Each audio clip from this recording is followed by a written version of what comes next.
بسم اللہ الرحمن الرحیم۔ ہمارے چینل کو دیکھنے اور سننے والوں محترم بہنوں اور بھائیوں، السلام علیکم ورحمۃ اللہ وبرکاتہ۔ ہم امید کرتے ہیں آپ حضرات خیریت کے ساتھ ہوں گے۔ اللہ پاک آپ کو خیر و عافیت کے ساتھ رکھے۔ محترم بہنوں اور بھائیوں، آج ہم جس موضوع پہ بات کریں گے وہ ہے رمضان المبارک دوسرے عشرے کی دعا۔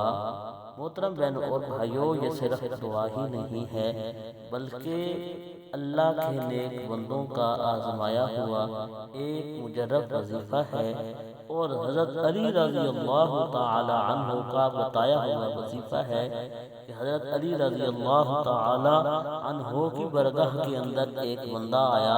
اس نے شکایت کی کہ میرے گھر کے اندر مشکلات ہیں، تو حضرت علی نے فرمایا استغفار پڑھا کر۔ پھر اس نے شکایت کی کہ میرے گھر میں رزق کی کمی ہے، تو آپ نے فرمایا استغفار پڑھا کر۔ جو بھی اس نے بات کی تو حضرت علی رضی اللہ تعالی عنہ نے یہی وظیفہ اس کو بتایا کہ تو رب سے استغفار پڑھا کر، جب رب تجھے معاف کر دے گا تو ہر چیز تجھے عطا فرما دے گا۔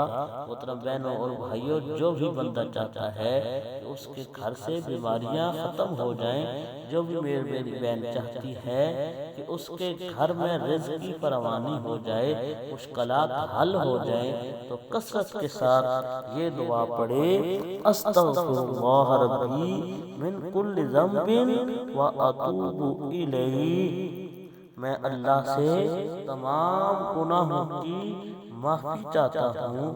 اگر بہن ہے تو وہ کہے گی کہ میں معافی چاہتی ہوں اور میں اپنے رب ہی کی طرف توبہ کرتی ہوں، یا میرا بھائی ہے تو کہے گا توبہ کرتا ہوں۔ محترم بہنوں اور بھائیوں، جو بھی بندہ رزق کی فراوانی چاہتا ہے، مشکلات کا حل چاہتا ہے، تو کثرت کے ساتھ اس دعا کو پڑھے، انشاءاللہ اللہ پاک کرم فرمائے گا۔